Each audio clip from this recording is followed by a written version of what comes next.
Hello बच्चों, कैसे हो आप लोग। मैं सोचता हूँ कि आप लोग अपने अध्ययन को सुचारू रूप से संचालित कर रहे होंगे। ठीक है।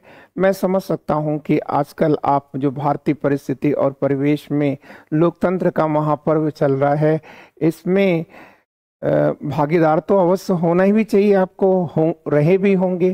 परंतु इससे ज़्यादा आपकी रुचि नहीं रहनी चाहिए, क्योंकि आपको चलना है सोने से पहले हजारों मील। ठीक है। ये जो हमने लाइन बोला है, ये रॉबर्ट फोस्टर की लाइन है, जो इस तरह से है: the wood are lovely dark and deep, ठीक है, but miles to go before I sleep. ठीक है। तो बच्चों, आज हम लोग, आइए टू द पॉइंट की बात करें। आज हम लोग हिस्ट्री में अध्ययन करेंगे, और उस हिस्ट्री के अंतर्गत हम ये अध्ययन करेंगे कि हमारे जो पूर्वज रहे हैं वह एक हंटर थे। हंटर मतलब शिकारी थे, और इसके साथ साथ वो फूड गैदरर बने, मतलब अनाजों के संग्राहक बने। और उसके बाद, संग्रह के बाद, उन्होंने फिर फूड का प्रोडक्शन शुरू किया है। ठीक है। तो ये जो स्टेप आया है वो कैसे स्टेप आया। ठीक है। देखो बच्चों, ये बेसिक मैटर है, और इसको जाने बिना आप कभी पढ़ने की कोशिश मत करना, अन्यथा कभी भी आप लॉजिक डेवलप नहीं कर पाओगे। और हमारे जो बच्चे असफल होते हैं, उसके असफलता का सबसे बड़ा जो पायदान शुरू होता है वो यही होता है, क्योंकि वो बेस को नहीं जानते और सीधे सीधे टिप पर पहुंच जाते हैं। ठीक है। और वो किताबें उनको समझ में आती नहीं। क्लियर। तो आइए हम लोग धीरे धीरे हर बात को समझ के करते हैं। ठीक है। तो लाइन तो आपने पढ़ ही लिया होगा, कर है फ्रॉम हंटिंग, फिर डैश गैदरिंग, मतलब ये दोनों एक चीज है। हमारे जो पूर्वज हैं वो शिकारी हैं, फूड संग्राहक हैं, और फिर वहां से उन्होंने फूड संग्रह का कार्य, फूड प्रोडक्शन का कार्य किया है। ठीक है। फिर इतने मैटर पर आपके बीच में चर्चा होगी। ठीक है। जब ये मैटर खत्म हो जाएगा, क्लियर, आज ही खत्म होगा, तो इसके तुरंत बाद इसमें आपके लेवल पर, चाहे आप किसी भी इम्तहान को देना चाहेंगे, ठीक है, वह उसके लिए वो पर्याप्त होगा। ठीक है। यहां से लेकर के और आगे इसके खत्म होने तक। ठीक है। आपको कहीं से कुछ देखने की जरूरत नहीं है। अगर आप इसके अतिरिक्त कुछ पढ़ते हैं तो निश्चय मानिए कि आप खुद को नहीं समझ पाए और कंपटीशन के मर्म को नहीं समझ पाए। ठीक है।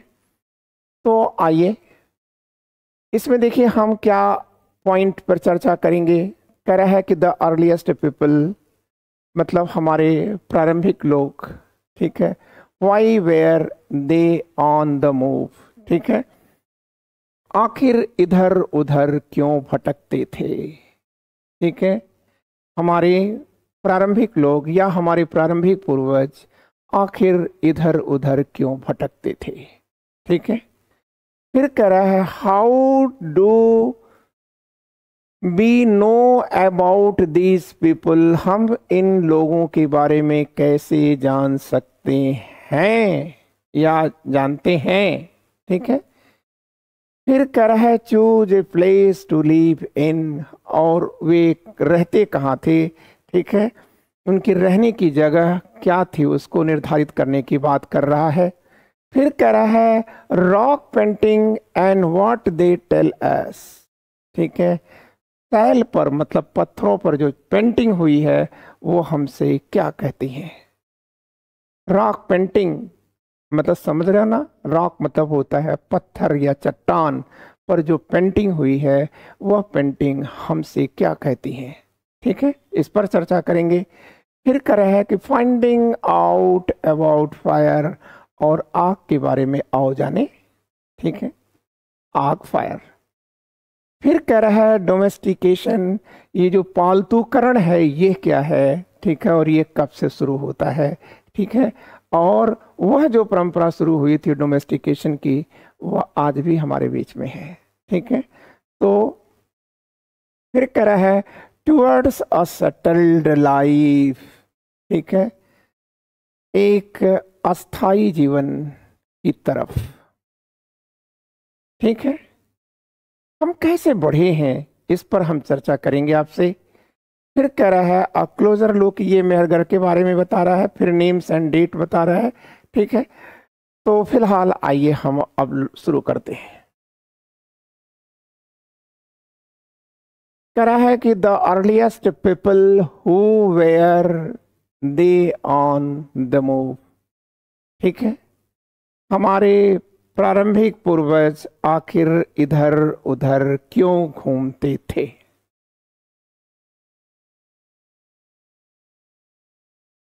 इधर उधर क्यों घूमते थे वही बताते हैं।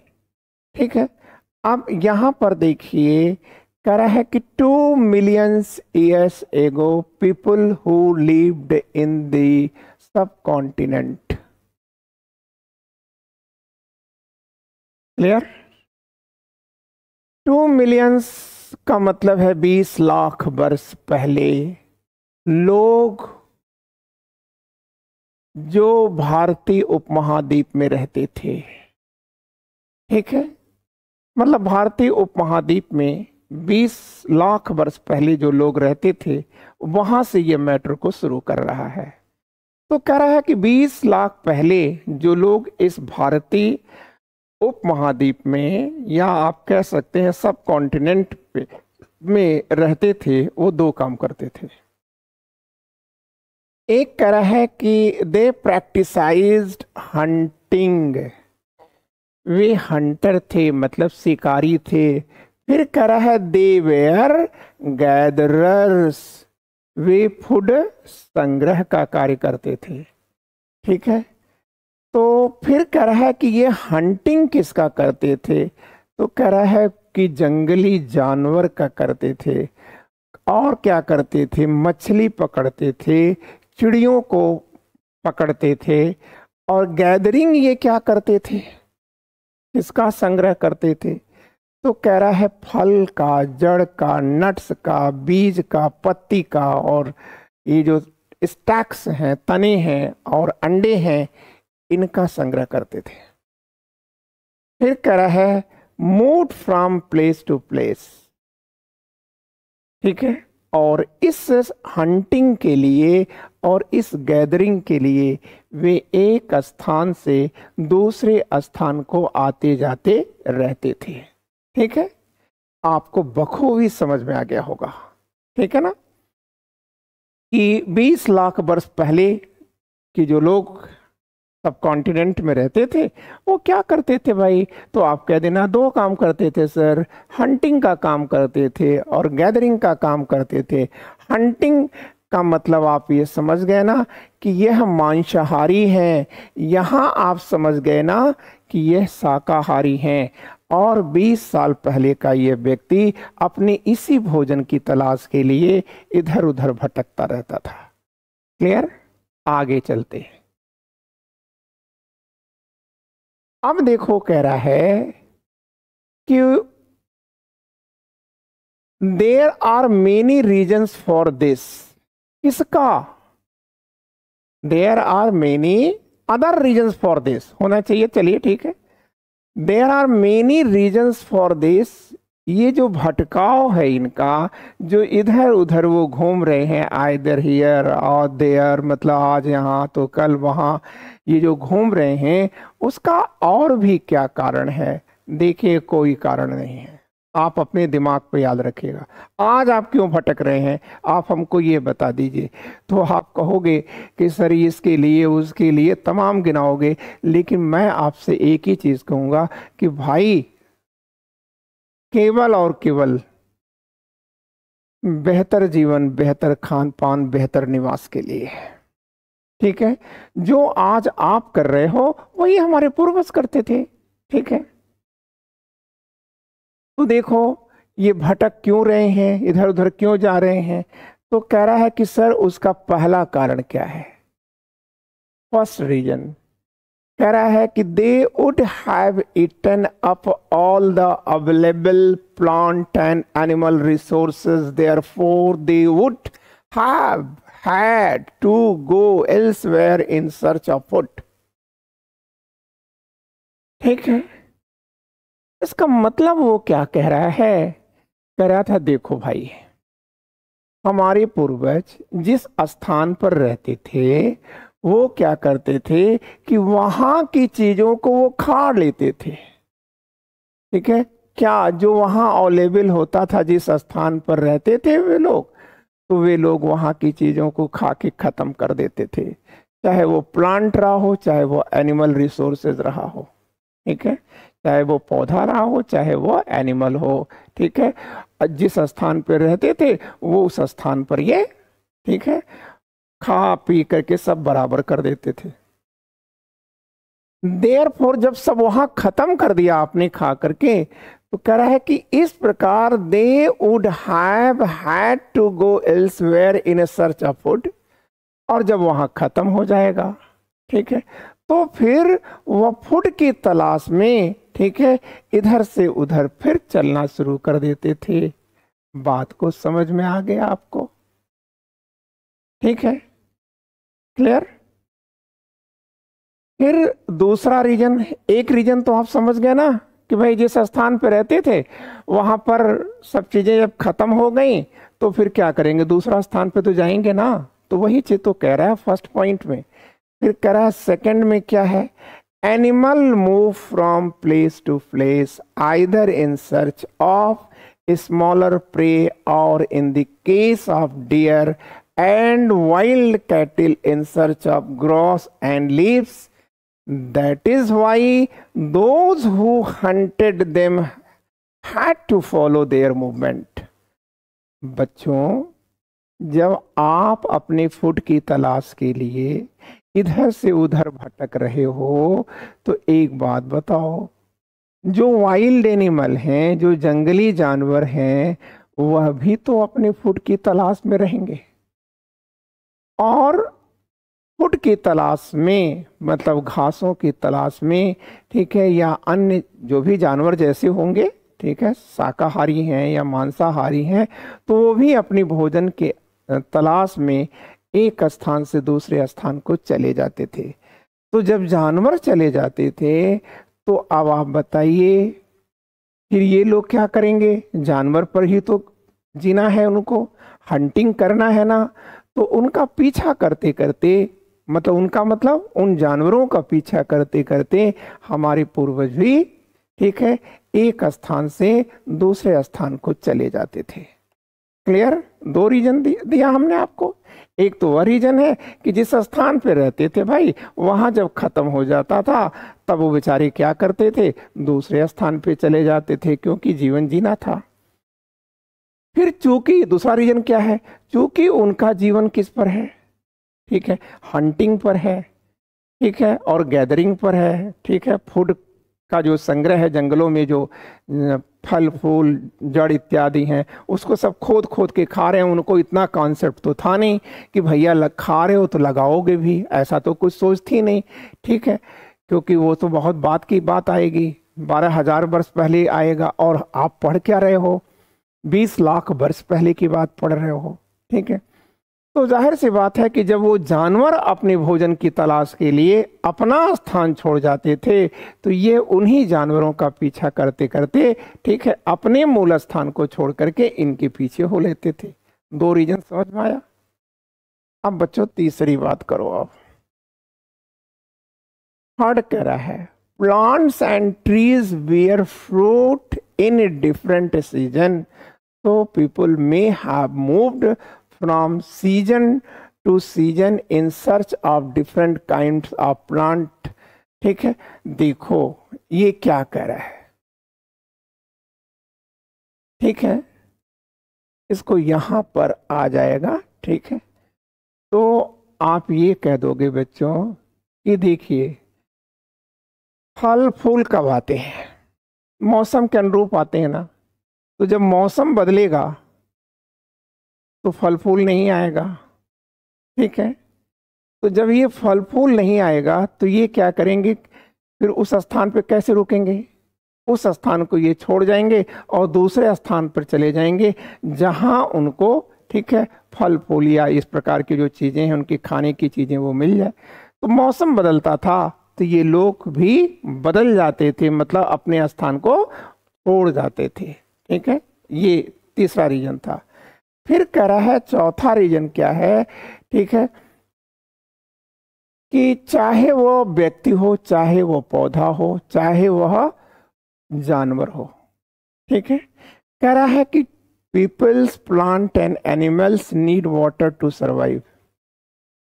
बिना पानी के आप नहीं रह सकते, पौधे नहीं रह सकते, जंगली जानवर नहीं रह सकते। ठीक है, कहा भी जाता है कि जल ही जीवन है। क्लियर? तो जो जल है ना, उनके पास वहां क्या स्रोत था भाई? या तो कुछ परनियल रिवर्स थी जो बरस भर चलती रहती थी, वो तो थी ही। इसके साथ साथ कुछ मौसमी स्रोत थे, कुछ नदियां थी, तालाब थे, झरने थे, पानी तो उसी का पीना है इनको। अब वो सूख गए, तब क्या करेंगे वो? ठीक है, तो ऐसी स्थिति में उसके सूखने से पहले ही वो अपने स्थान को छोड़ चले जाते थे। तो आपने समझ लिया कि हमारे पूर्वज हंटिंग और फूड संग्रह के दौरान भटकते क्यों रहते थे। ठीक है, तो ये हमने आपको 4 रीजन बता दिया है। ठीक है, अब हमारे सामने एक चार्ट आ रहा है, आप इसे देखें। How do we know about these peoples? ठीक है, ये चार्ट से समझना आपके लिए बहुत इजी हो जाएगा।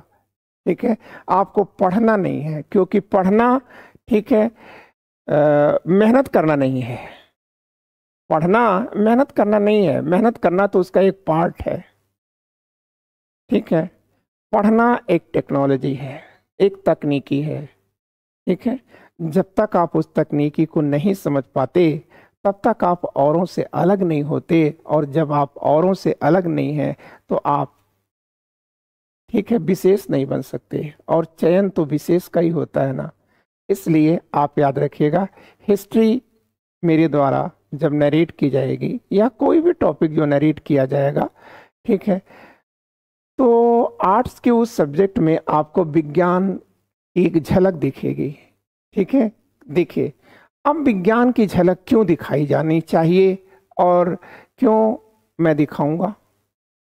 देखिए, कोई भी सब्जेक्ट एक वैज्ञानिक सोच है, और अगर आप वैज्ञानिक सोच नहीं रखते तो निश्चय ही आपके अंदर लॉजिक नहीं आएगा। और वैज्ञानिक सोच, ठीक है, कौतूहल से शुरू होती है और कौतूहल पर समाप्त होती है। मतलब क्या है, क्यों है, कैसे है, कब है, कहाँ है, जब तक आप इतनी चीज़ों का आंसर नहीं कर लेते तब तक आप किसी भी विषय को अगर पढ़ते हैं तो आप खुद के साथ बेईमानी कर रहे हैं। आपको, ठीक है, पढ़ने का जो लूर होता है, लूर का मतलब लर्निंग, लेसन, लेसन ही नहीं मालूम आपको। ठीक है, तो इसका मतलब ये है कि हमें सीखना है। तो देखिए, कह रहा है कि how do we know about this peoples? हम अपने पूर्वज, दिस पीपल का मतलब अपने पूर्वजों के बारे में कैसे जानते हैं, जान सकते हैं? तो कह रहा है कि आर्कियोलॉजिस्ट, आर्कियोलॉजिस्ट का मतलब पुरातत्व विद्वान। पुरातत्व विद्वान का मतलब क्या है?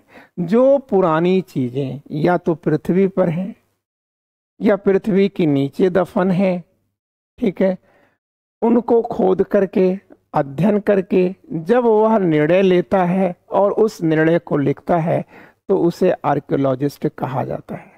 ठीक है ना?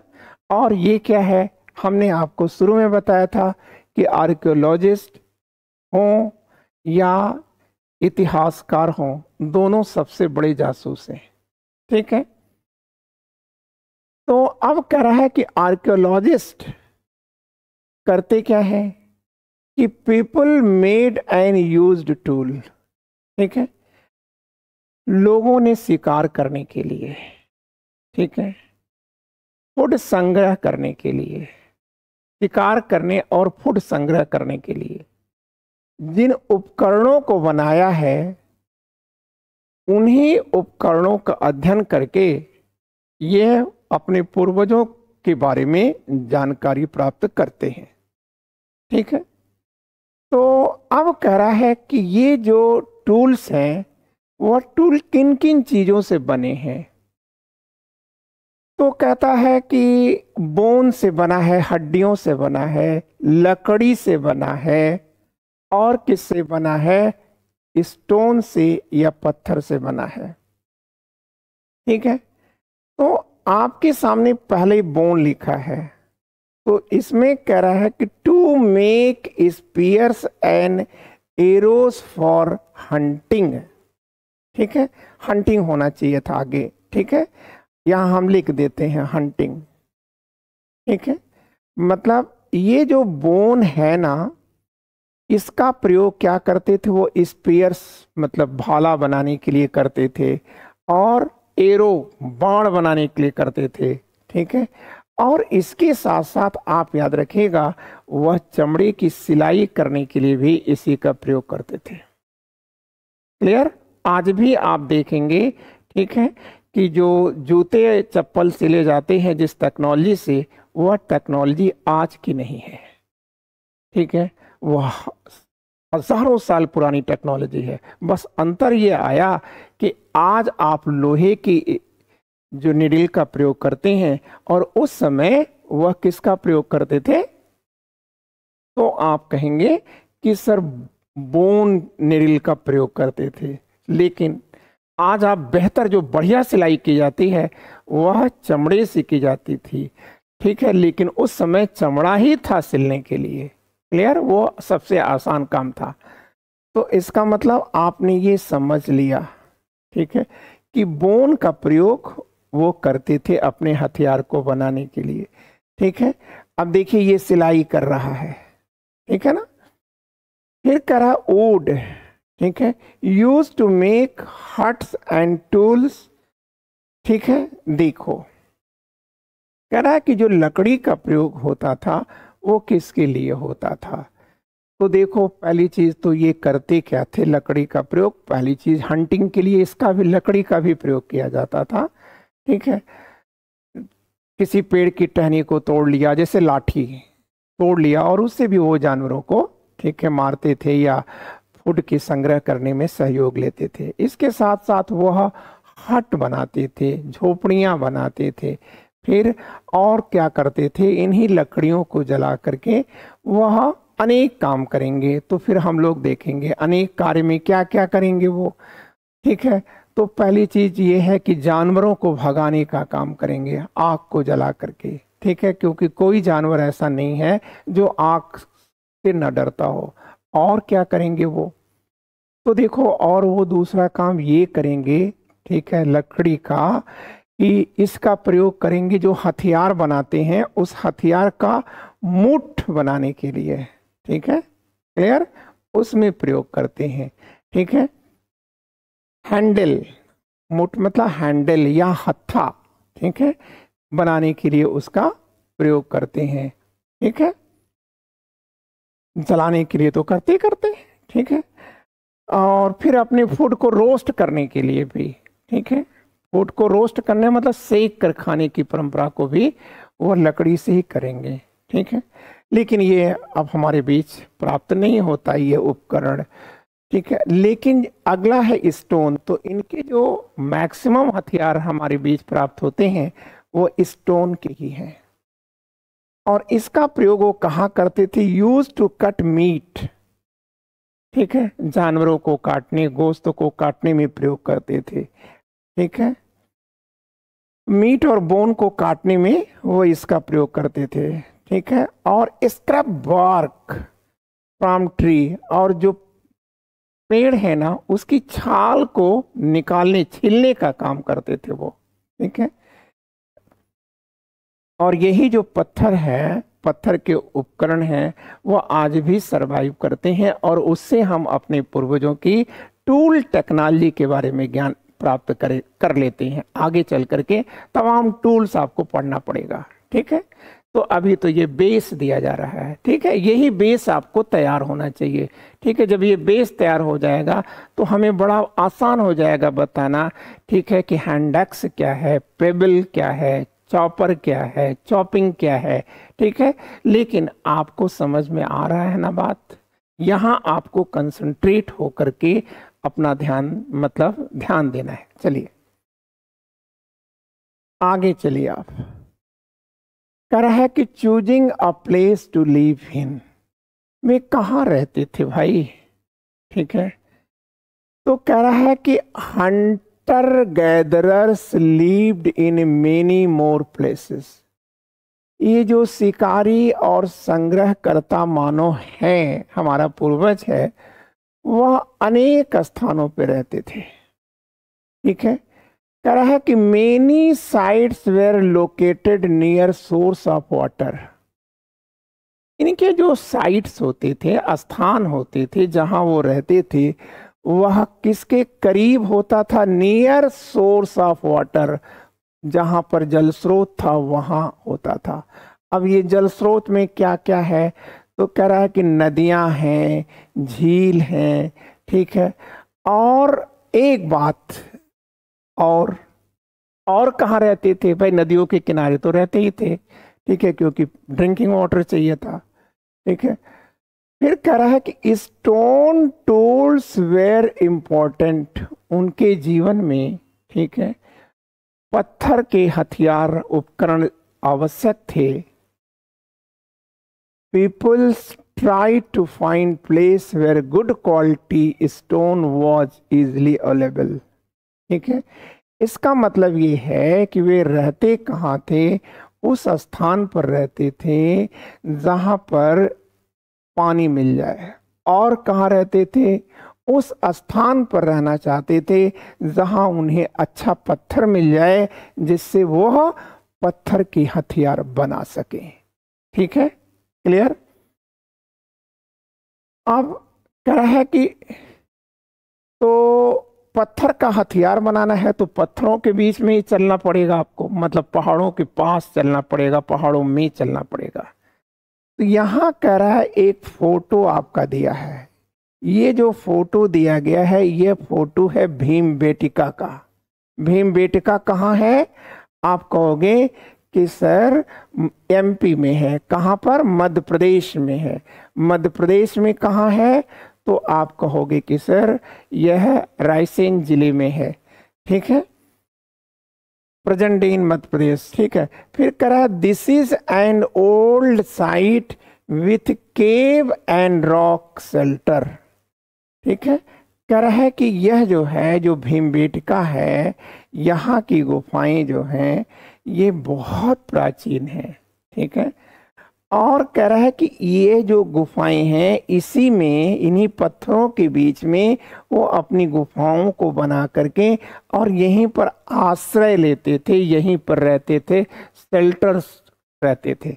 फिर कह रहा है कि ये जो केव है ना, ये जो गुफा है, ये गुफा ये नहीं बनाते थे, ठीक है।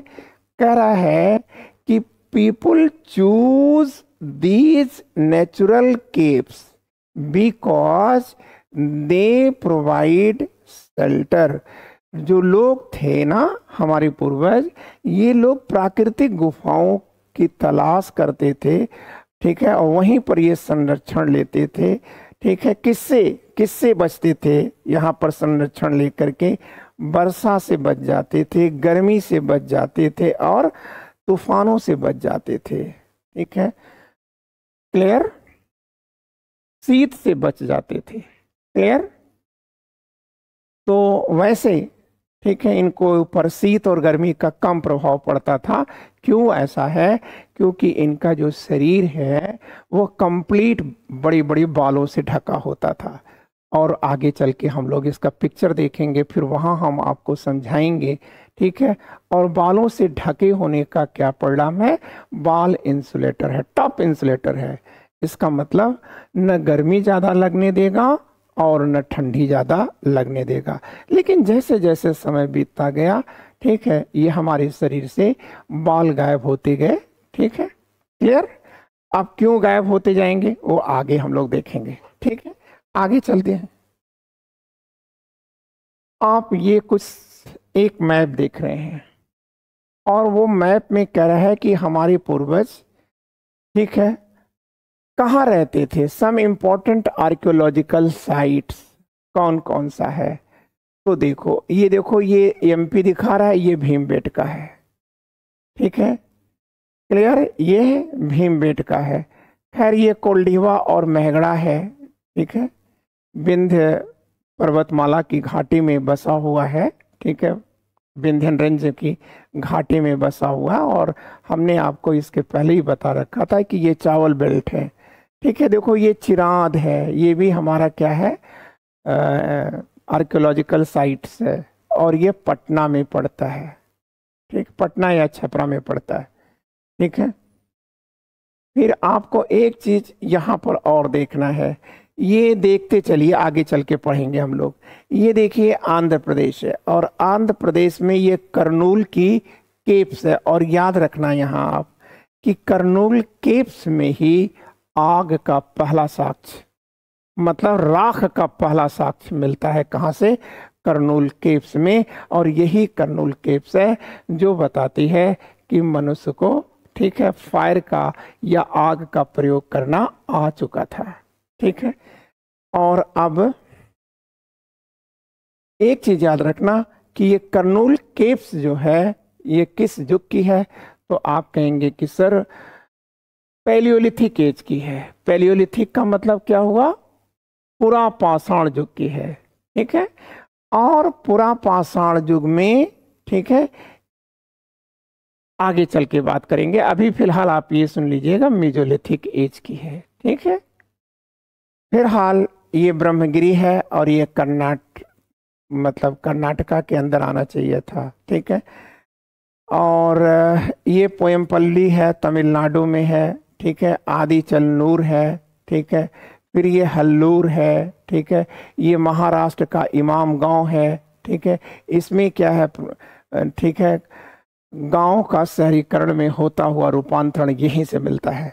ठीक है, तो ये साइट आपने देख लिया है, और ये जो चीजें हैं ये आप देख रहे हैं, ये श्रीनगर है, कश्मीर का श्रीनगर है, और यहीं पर है बुर्ज होम। ठीक है, बुर्ज होम, आप इसे ध्यान से देखते चलिए, आगे चलकर हम बताएंगे कि यहाँ पर, ठीक है, पिट हाउस प्राप्त होता है। ठीक है, ये देखिए ये मेहरगढ़ है, मेहरगढ़, और यही मेहरगढ़ के पास से ही निकलता है बोलन पास। कौन सा पास निकल रहा है? बोलन पास निकलता है। ठीक है, और यही जो बोलन पास है ये कौन से पर्वत में है? हिंदुकुश में है। ठीक है, और यही बोलन पास है जो ईरान जाने का, ठीक है, शॉर्टेस्ट रूट है ये।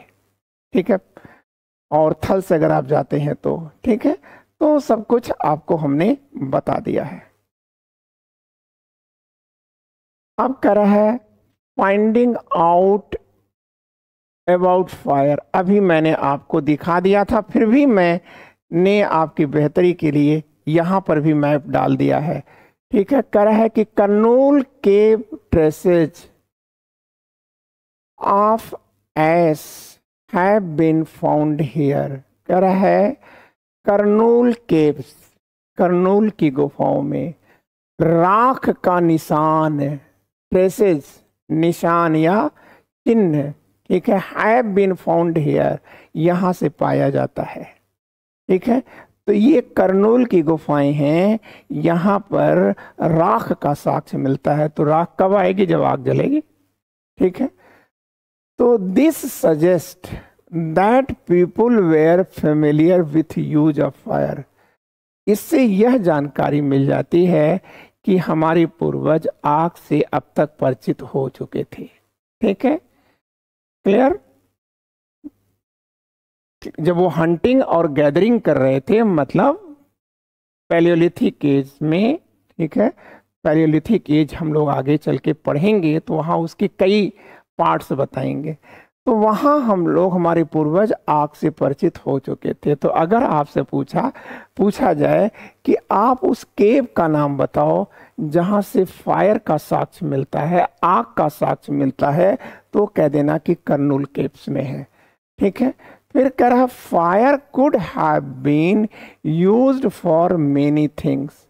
फायर का, आग का प्रयोग, ठीक है, अनेक कार्यों में किया जाता था। जैसे प्रकाश, लाइट देने के लिए, प्रकाश करने के लिए, टू रोस्ट मीट, गोश्त को सेकने के लिए, ठीक है, फूड को सेकने के लिए, ठीक है, गोश्त को सेकने के लिए, and to scare away animal, और जानवरों को भगाने के लिए, स्केयर करने के लिए, भगाने के लिए, ठीक है, आग का प्रयोग करते थे। ठीक है।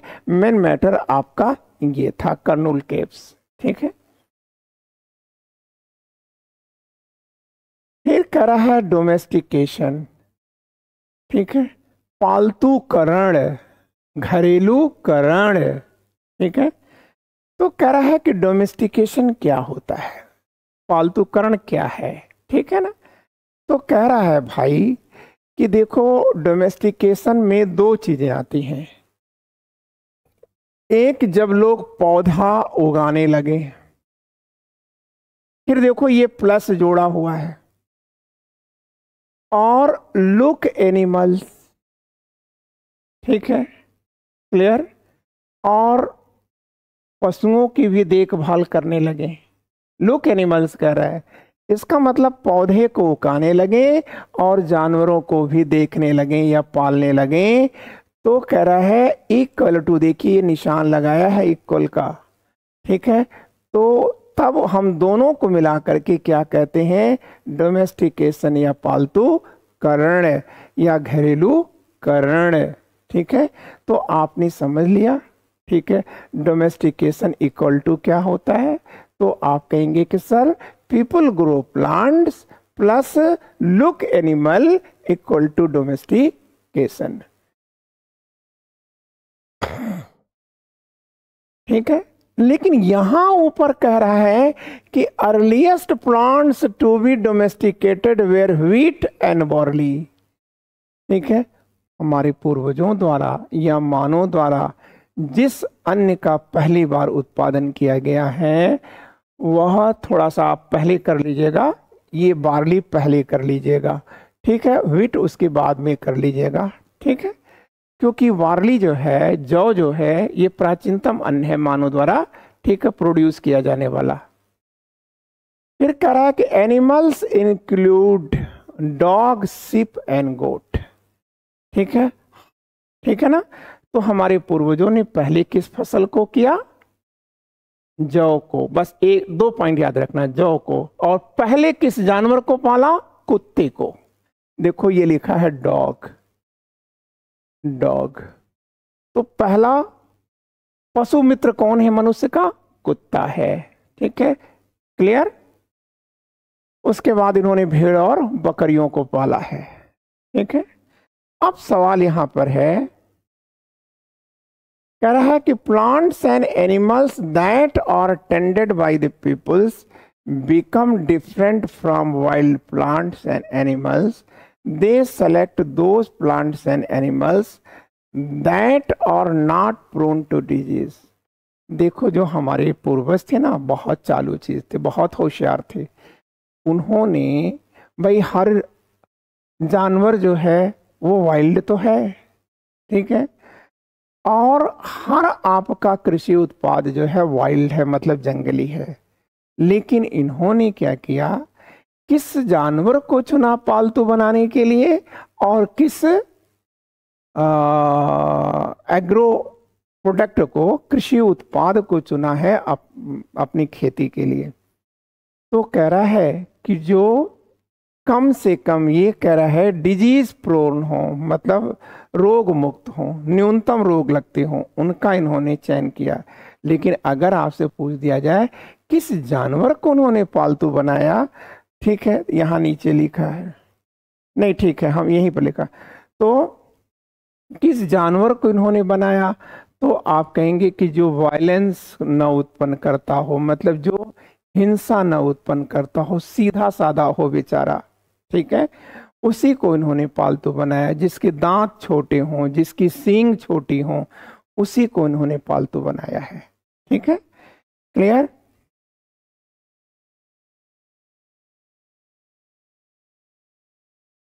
ये लिख बता दिया मैंने आपको। अब आगे कह रहा है टुवर्ड्स ए सेटल लाइफ, एक अस्थाई जीवन की ओर। ठीक है, तो जब ये अस्थाई जीवन की ओर बढ़ेंगे, जाहिर सी बात है कि जब वो प्लांट को ग्रो करने लगे, फार्मिंग करने लगे और पशुओं को पालने लगे, तो उनका जीवन अस्थाई तो हो जाएगा ना। तो कह रहा है कि यह अस्थाई होने का साक्ष्य कहाँ से प्राप्त होता है। तो देखो, अस्थाई होने का साक्ष्य, ठीक है, कर्नाटक से मिलता है।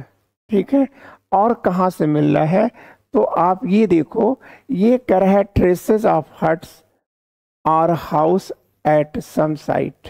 ठीक है, देखो यह एक घर बना है, ठीक है, एक झोपड़ी बनी है, और झोपड़ी बनने की प्रक्रिया क्या सिद्ध कर देती है कि मनुष्य में अस्थाई जीवन आ चुका था। ठीक है, और ठीक है, क्लियर, ये देख रहे हो आप, बना हुआ है। ठीक है, और इसके बाद आप एक चीज और देखोगे, ये क्या दिख रहा है, तो कह रहा है कि सर ये बुर्ज होम है। बुर्ज होम मतलब श्रीनगर में स्थित एक, ठीक है, आर्कियोलॉजिकल साइट। तो कह रहा है कि people built a pit house. Pit house मतलब क्या, देखो ये गड्ढा दिख रहा होगा आपको, ठीक है, ये गड्ढा दिख रहा है, और इस गड्ढे के ऊपर इन्होंने क्या किया है, घास फूस की है, ठीक है, बांस बल्ली की इन्होंने छत बना दिया है। ठीक है, ये वहां से आप समझ गए होंगे। और ठीक उसी प्रकार से एक पिट हाउस इधर बना हुआ है। ठीक है, आप देख रहे हैं घास फास को ऐसे सब कर दिया इन्होंने। ठीक है, फिर ये पतला सा छोटा सा घर बनाया हुआ है, इसके अंदर सीढ़ी बना रखा, फिर वो नीचे चले जाते थे। ठीक है, क्लियर? तो अब कह रहा है कि ये जो पिट हाउस है, ये पिट हाउस कहाँ बनाया जाता था, तो कह रहा है कश्मीर के बुर्ज होम में बनाया जाता था। Which were dug into the ground, मतलब ये जमीन को खोद करके, ठीक है, पिट हाउस बनाते थे, और यहीं पर वो जाड़े के मौसम में, ठीक है, रहते थे। फिर कह रहा है कि archaeologist have also found cooking hearths. ठीक है, जो कह रहा है पुरातत्व विद्वान है, ठीक है, आर्कियोलॉजिस्ट है, उन्होंने क्या किया है, हर्थ मतलब खाना पकाने का चूल्हा, ठीक है, क्या पाया है, इसके अंदर भी पाया है और इसके बाहर, ये देखिए चूल्हा दिखा रहा है, ये चूल्हा दिखा रहा है। ठीक है, तो कह रहा है कि जो चूल्हा है खाना बनाने का, वह घर के अंदर भी है और घर के बाहर भी है। ठीक है, मतलब हट्स के अंदर और हट्स के बाहर भी है। कह रहा है कि which suggest that depending on the weather, ठीक है, peoples could cook food either indoors और आउटडोर्स। ठीक है, सुनो जी, एक बात याद रखना, ये कह रहा है कि मौसम के अनुसार, भाई जब बरसात होने लगेगी तब क्या करोगे, खाना बाहर बनाओगे, नहीं बनाओगे ना, तो अंदर चले आओ। नहीं मौसम क्लियर है, आपकी परिस्थिति के अनुरूप है, तो बाहर बनाओ।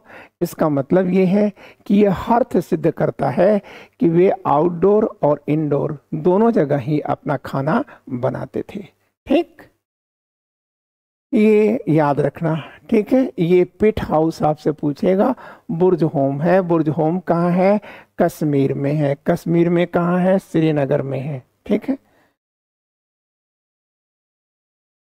फिर कर रहा है closer look living and dying in Mehrgarh. Mehrgarh के बारे में चर्चा कर रहा है। तो कह रहा है कि मेहरगढ़ कहाँ है, तो कह रहा है कि मेहरगढ़ स्थित है एक फर्टाइल प्लेन में। मेहरगढ़ कहाँ स्थित है, आप कहेंगे सर बहुत उपजाऊ मैदान में स्थित है, नियर द बोलन पास। और किसके निकट है, ठीक है, बोलन दर्रे के पास है। फिर कह रहा है which is one of the most important routes into Iran. और सर यही जो बोलन पास है सर, यहीं से ईरान जाने का मार्ग जाता है। अभी मैंने आपको मैप में समझा दिया था। फिर कह रहा है Mehrgarh was probably one of the place where people learn to grow barley. ये देखो बच्चों, ठीक है, भारतीय उपमहाद्वीप में मानव द्वारा उगाया जाने वाला पहला अन्न जौ था। और इस जौ की खेती कहाँ हुई है? आप कह देना मेहरगढ़ में हुई है सर, ठीक है, या हिंदुकुश की घाटी में हुई है सर, या बलूचिस्तान में हुई है सर, या बोलन घाटी के इर्द गिर्द में हुई है सर, ठीक है। फिर कह दीजिएगा, फिर उसके बाद इन्होंने व्हीट को उगाया है। फिर कह रहा है रियर्स, ठीक है, और जानवरों को उन्होंने किस जानवर को पाला है? तो आप कह देना कि सर भेड़ और बकरियों को, भैंस को, ठीक है, भी इन्होंने पालन शुरू किया है, ठीक है। फिर एक चीज तो आप और भी याद रखना, कह रहा है it is one of the earliest village that we know about. कह रहा है कि यह ग्राम में जीवन का पहला साक्ष्य है, ठीक है, प्रथम साक्ष्य है ग्राम में जीवन का, ग्रामीण जीवन का, ठीक है, विलेज लाइफ का, ठीक है, क्या? मेहरगढ़। और फिर कह रहा है other points at Mehrgarh include remains of square rectangular house. फिर कह रहा है कि यहाँ से जो अन्य चीजें पाई जा रही हैं वह एक आयताकार घर का होना है। जो आज भी हमारे यहाँ जो घर बनते हैं वह आयताकार बनते हैं। फिर मेहरगढ़ में जो घर का रिमेन्स पाया गया, अवशेष पाया गया है, वो 4 कमरे का है। 1, 2, 3 और 4 कमरे का है। ठीक वैसे ही बना हुआ है जैसे हम लोग आज बनाते हैं, ठीक है, क्लियर। फिर अगली बात ये देखो बच्चों, ये मैटर हम वैसे शुरुआत कर दे रहे हैं लेकिन इस पर चर्चा, ठीक है, फिर कल करेंगे, ठीक है। तो फिर हम वहां से आएंगे बताते हुए, लेकिन इसके बाद आपको हम अभी हल्का सा एक चर्चा कर देते हैं, ठीक है। तो देखिए जो हमारा पूर्वज है, ठीक है, वो पत्थरों का प्रयोग करता था ना, वहां की कोई लिपि तो नहीं पाई गई ना, लिखना पढ़ना तो वो नहीं जानते थे ना, तो इसलिए इसको कहाँ रखा गया है? प्री हिस्टोरिक पीरियड में रखा गया है। प्री हिस्टोरिक पीरियड का क्या मतलब हुआ? तो आप कह देना कि सर प्रागैतिहास, प्रागैतिहासिक युग, ठीक है। तो कह रहा है कि प्री हिस्टोरिक पीरियड में ही हमारे लोग क्या हैं? हंटर हैं और गैदरर हैं, ठीक है, क्लियर। लेकिन इसके अंतिम दिनों में आकर के ये क्या होते हैं? प्रोड्यूसर बन जाते हैं, ठीक है। तो प्री हिस्टोरिक पीरियड का जो पहला चैप्टर आपके बीच में, पहला कल्चर आपके बीच में, पहला चैप्टर और पहला कल्चर जो आपके बीच में जाएगा वह है स्टोन एज। अब इसे स्टोन एज क्यों कहते हैं? ठीक है, तो आप कहेंगे कि सर इसी स्टोन में ही मानव को जानने का पहला फुटप्रिंट है, ठीक है, मानवीय सभ्यता को जानने का पहला फुटप्रिंट स्टोन है, या आप कह सकते हैं हमारी सभ्यता की कहानी का पहला पेज पत्थर है। मानव सभ्यता की कहानी को कहने वाला मौन पत्थर है, ठीक है, इस मौन पत्थर में ही हमारा इतिहास छिपा है, ठीक है। तो क्योंकि स्टोन का लोग यूज करते थे इसलिए यहां पर इसे स्टोन एज हम कह रहे हैं, ठीक है। फिर कह रहा है कि स्टोन एज के कई भाग हैं, ठीक है। एक भाग तो आप ये देख रहे हो, ये कह रहा है पुरा पाषाण युग, ठीक है। फिर कह रहा है मध्य पाषाण युग, पैलियोलिथिक, फिर कह रहा है मेजोलिथिक, फिर कह रहा है, ठीक है, नव पाषाण युग, नियोलिथिक। अब इनका सबका अपना अर्थ है, ठीक है ना। ये नाम क्यों रखे गए हैं? सबके पीछे अपना लॉजिक है, ठीक है, लेकिन अभी थोड़ा सा रुक करके देखेंगे। कह रहा है कि पेलियोलिथिक का ये जो ड्यूरेशन है, समय है, कब से है, तो कह रहा है 20 लाख वर्ष पहले से सर ये शुरू होता है और 12,000 साल तक चलता है। मतलब इसी के अंत में, पेलियोलिथिक युग के अंत में डोमेस्टिकेशन की प्रक्रिया शुरू हो जाती है। ठीक है, डोमेस्टिकेशन क्या है? ग्रो प्लांट और लुक एनिमल। ठीक है, फिर कह रहा है मेजोलिथिक में सर ये 12,000 से लेकर के 10,000 चल रहा है। ऐसा नहीं कि आप इसी पे फिक्स रह जाएंगे, 8,000 भी आप चले जाएंगे, ऐसा गलत नहीं हो जाएगा। फिर कह रहा है नियोलिथिक का क्या है सर? तो आप कह देना कि अगर आप 10,000 वहां खत्म कर रहे हो तो यहाँ 10,000 से लेकर के 5,000 तक आ जाओ। ठीक है, फिर आगे चलो। ठीक है, फिर कह रहा है कि पेलियोलिथिक। ठीक है, कह रहा है कि पेलियोलिथिक जो शब्द है ना, वह ग्रीक भाषा का शब्द है। पेलियोलिथिक किस भाषा का शब्द है? ग्रीक भाषा का शब्द है। ठीक है, जिसमें दो शब्द लिखे, एक है पेलियो। ठीक है, पेलियो का मतलब होता है प्राचीन, पुराना। ठीक है, ओल्ड। फिर कह रहा है लिथियोस। लिथियोस का मतलब है पत्थर, पुराना पत्थर। ठीक है, तो पेलियोलिथिक का मतलब क्या हुआ? पुराना पत्थर, जिसमें मानवीय सभ्यता छिपी है, वह कहा जाता है पेलियोलिथिक। मानवीय सभ्यता का ज्ञान निहित है, ठीक है, उसे कहा जाता है पुराना पत्थर या पेलियोलिथिक। ठीक है, कह रहा है कि this long span of the time cover 90% of human history. ठीक है, 20 लाख से शुरू होता है और 12,000 वर्ष तक चलता है। इसका मतलब सबसे लंबे समय तक चलने वाली हमारी मानव सभ्यता, जो पत्थरों में सभ्यता विकसित हुई, वो कौन है? तो कह रहा है पेलियोलिथिक है। हमारा जो इतिहास है ना, वो तो केवल 5,000 वर्ष भी नहीं हुआ।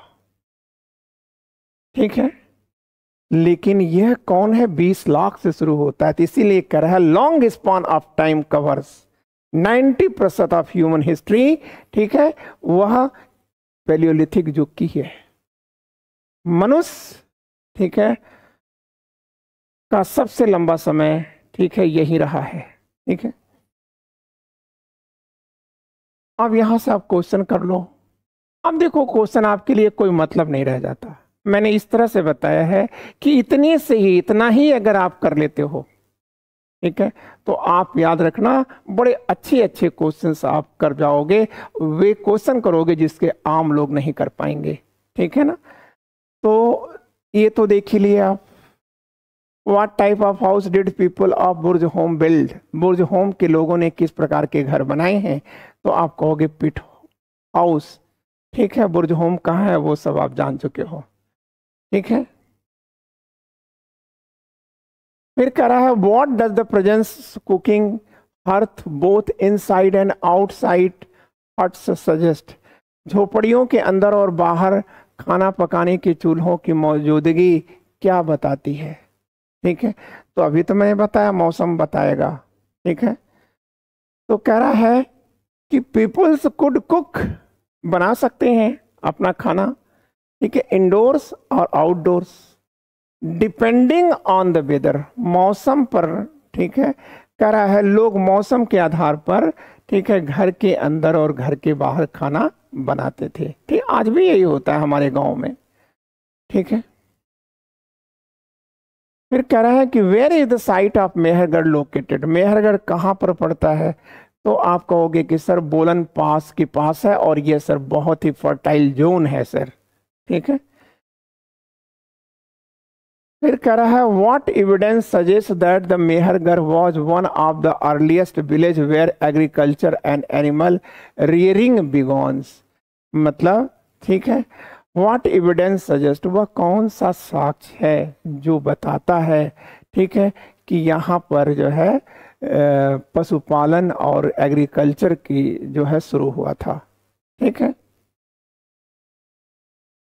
सी विकल्प इसका सही है, क्योंकि यहाँ से जौ का, गेहूं का, भेड़ का और बकरी का अवशेष प्राप्त होता है। ठीक है, और कुछ भी सही नहीं है, इसका मतलब सी इसका आंसर सही है। ठीक है, फिर अगली बातें हम करेंगे। What is the domestication? Domestication क्या है? तो अभी तो मैंने आपको बताया था ना कि प्लांट ग्रो और लुक एनिमल। यहाँ देख लो आप, द प्रोसेस ऑफ प्लांट, नहीं ये गलत है। The process in which people grow plants and look after animal. ठीक है, मतलब जहां पर ठीक है पौधों को उगा रहे हैं और जानवरों को ठीक है पाल रहे हैं, उसी को डोमेस्टिकेशन कहते हैं। इसका मतलब बी आंसर इसका सही है। फिर कह रहा है कि which characteristic is not a reason for selecting plant during domestication. जो डोमेस्टिकेशन है उसके अंतर्गत हमारे पूर्वजों ने किस चीज का चयन नहीं किया है? ठीक है, तो रेसिस्टेंस टू डिजीज, ऐसे पौधों को ऐसे जानवरों को लिया है जो रोग प्रतिरोधी हो, जिसमें कम से कम रोग लगता हो। स्मॉल साइज का ग्रेन, क्यों लेंगे स्मॉल साइज का ग्रेन वो भाई? ठीक है, ये गलत है। ठीक है, यही आपका आंसर हो गया। इसका मतलब इसमें 3 सही हैं। तो वो क्या करते थे, एक तो ये ऐसे पौधों को लेते थे जिसमें रोग कम से कम लगे, ऐसे जानवर को लेते थे जिसमें रोग कम से कम लगे, ऐसे जानवर को लेते थे जो वायलेंस या खतरा उत्पन्न न कर दें। ठीक है, जिनकी छोटी सींग हो, दांत जो है छोटे हों, ठीक है, उनको करते थे। ठीक है, तो इसके बाद ऐसे पौधे को लेते थे जिनका तना मजबूत होता था। ठीक है, फिर कह रहा है लार्ज साइज ग्रेन, भाई आज भी होता है यार कि जो जिसमें दाना बड़ा बड़ा पड़ता हो, लोग उसी की खेती करना चाहते हैं। तो इसका मतलब ए भी सही है, ए भी सही है, ए भी सही है। ठीक है, यही आपका आंसर हो गया, यही गलत है। क्लियर? अगली बात करो। Why do domesticated plants and animals become different from their wild counterparts?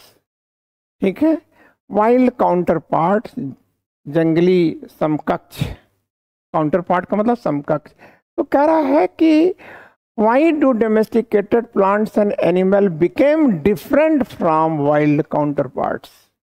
ठीक है, कि जो डोमेस्टिकेटेड पौधे हैं और जंतु हैं, वह जो जंगली पौधे हैं और जंतु हैं उनसे अलग कैसे हैं?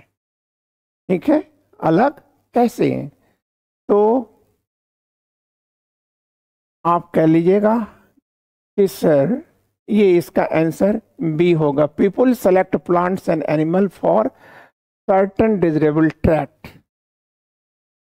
आखिर हमारे लोगों ने, ठीक है, कैसे जंगली जानवर को और कैसे जंगली पौधों को सेलेक्ट किया है? ठीक है, तो क्या उनमें अलगाव था जंगली पौधों में और जंगली पशुओं में? तो आप कहेंगे कि सर उसमें कुछ विशेष लक्षण था, ट्रेट मतलब लक्षण था, उसी को इन्होंने चुना है, और सभी गलत है।